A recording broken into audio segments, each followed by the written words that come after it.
Saadat Hasan Mantos Partition stories confrontational, harrowing and haunting aren't an easy read. The fate of his hapless characters starkly remind us of the potential of religious fanaticism to trigger mass-scale insanity. The iconic Urdu writer was unflinching and unremitting in the way he chronicled the blood-splattered circumstances amid which the subcontinent was cleaved into two. His provocatively piercing tales of rage, anguish and moral distress, and the mirror that they hold up to the ugliness that resides within us all, are still as relevant as ever. No wonder Mantostaan, which weaves four of Manto's most powerful short stories into a single, seamless screenplay, feels so appropriate for our troubling times. The effort of actor-writer-director Rahat Kazmi is, therefore, irrefutably pertinent and praiseworthy. The result, alas, is uneven. Mantostaan is devoid of the gut-wrenching punch that Manto's seething pen could deliver at will. Its sense of the horrific is unwavering, all right. But for a film derived from stories so staggeringly shocking, all four are set in the dark days and nights of the partition riots. Mantostaan feels oddly desiccated and disinfected.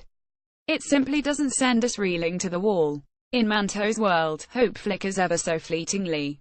The victims of marauding mobs are sitting ducks. However, superannuated Amritsar Judge Mian Abdul Ali Virendra Saxena advises his understandably terrified daughter Sufra Raina Basnet not to panic even as other Muslims of the locality flee in hordes across the newly created border. Sabthik ho jayega, everything will be fine, he assures her rather airily. In the same breath, he instructs his ailing retainer Akbar to securely lock the doors. Fear looms over the household and the neighborhood. Despite his deep faith in humanity, Mian Abdul Ali has no idea what the next knock on the door will portend. The ex-judge is in a conflict. The principal figure in the short story assignment insists that the storm will blow over. But he is so weighed down by his indecision that he is laid low by a paralytic attack is in sync with Manto's imagination, fretful but firmly rooted in reality. Its effect appears to go beyond the written word and the filmed image and afflict Mantostaan as a whole.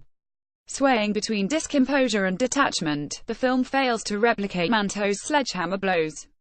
Of the other three stories adapted by Kazmi, Thandagosh, Kuldu and Akhri Salute, the first is about an arsonist Isha Singh with a dark secret, Shoaib Nikash Shah and his feisty mistress Kulwankor Sonal Sehgal. The second hinges on Sakina Sakshibat, numbed into silence by repeated UAL violence and brutality while her distraught father Sirajuddin Raghuvir Yadav desperately searches for her, and the third focuses on the plight of two childhood pals Rahat Kazmi and Tariq Khan, now fighting on opposite sides in the war in Kashmir.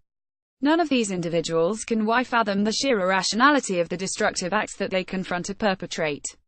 The audience, on its part, can sense the fears and the helplessness of the victims, but the magnitude of the tragedies do not hit home with the anticipated force.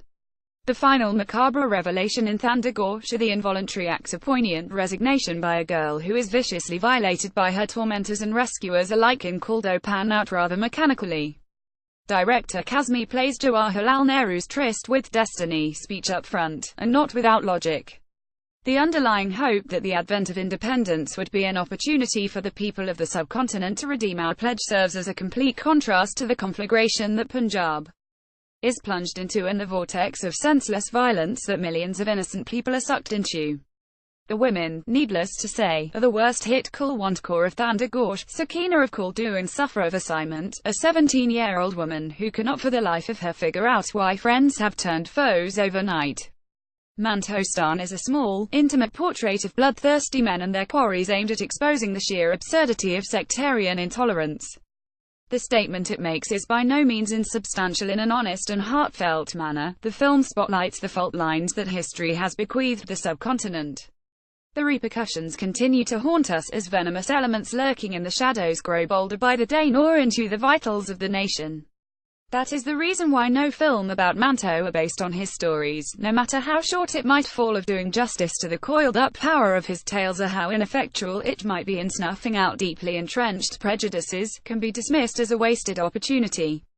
Mantostaan deserves applause because it captures crucial bits of Manto's soul, if not the ferocity of his spirit.